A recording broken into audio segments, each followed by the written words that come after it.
Meeting Father in Plymouth, written by Amy Weber, illustrated by Marcy Ramsey.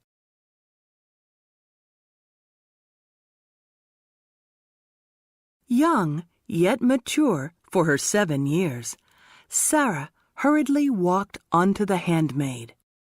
The ship would take her and her family across the ocean to meet their father in a settlement called Plymouth Colony.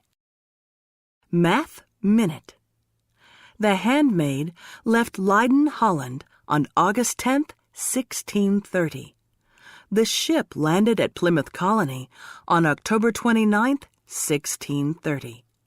How many days did it take the ship to travel to Plymouth Colony?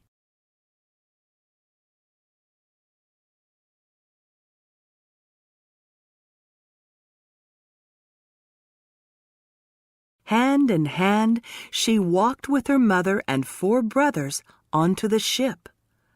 Sarah thought about her father. He had made the ocean trip in March. It was now August, and she could not wait to see him. Sarah knew the journey would be long. Plymouth Colony was far away. It was on the other side of the ocean. Her mother said it would take the ship almost 12 weeks to get there. Sarah's father had left England with other planters or men who worked with crops. They sailed to Plymouth on a ship called the Lion. Sarah and her family were Puritans.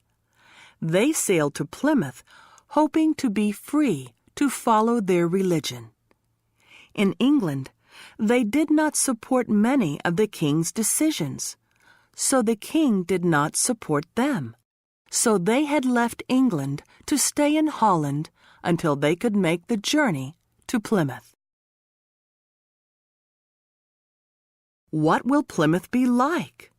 Will it be like living in England? Asked Sarah's brother John. I hope so, answered Sarah. Just like her brother, she wanted life in Plymouth to be much the same as life in England.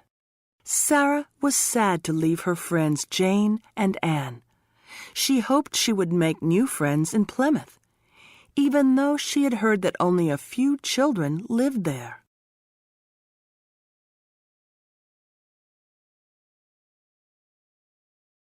Sarah crawled into her bunk bed next to her mother. It was cramped and dark. She closed her eyes and dreamed of seeing her father again. For more than 80 nights, she closed her eyes, and on 80 mornings opened them to see nothing but the sea. Then, on the morning of October 29th, she opened them to a loud cry, "Land ho!" Sarah jumped up and tugged excitedly on her mother's arm. "Mother, Mother, we are here! We are here!" she cried. Sarah leaped out of her bed and charged out onto the ship's deck. Her brothers were on her heels. Everyone was eager to see the new land, and most eager to see their father.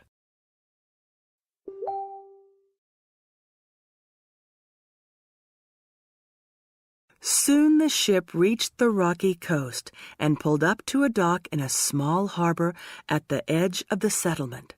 Sarah stood on her tiptoes, looking over the ship's side, searching the dock for her father. Her mother and brothers gathered their few belongings. Everyone on the Handmaid was tired from the journey, but they were all happy to be off the ocean and even more excited to join their loved ones. Sarah searched frantically for her father. When she spotted him, she wanted to run down the ramp, but she didn't. Puritan children were not encouraged to show their feelings. "Sarah, how was your trip?" asked Father. Sarah was glad her father spoke to her, for she knew it would not be polite to speak first. "Father, I have missed you so much. We were very worried about you." Sarah's mother and brothers caught up and joined the reunion. As the family gathered their belongings and walked toward their new home, Sarah's father talked about some of his new experiences. "It has been very hard, but I have learned a lot," said Father. "In this new land, I am not only a planter, as I was in England, but also a builder, a hunter, and at times a cook."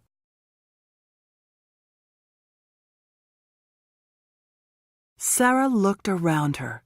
Her new home looked a little like England, but it smelled different. Some of the trees looked the same, and there were rocks along the coast.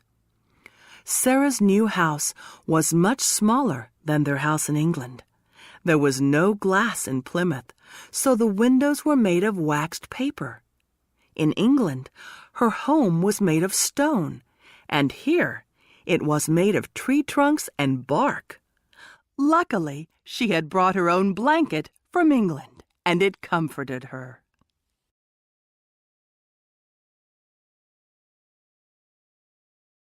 The next day, Sarah helped her mother cook and sew, just as she had back in England. But they had to be very careful not to lose any of the small sewing needles because there was a limited supply. Her father and older brothers helped another new family build a house. With so many people of all ages helping, they were done in a couple of days. Soon her father was back in the fields, tending to the corn, beans, and squash. Sarah's brothers helped gather wood from the forest for the fire. They never had to do that in England.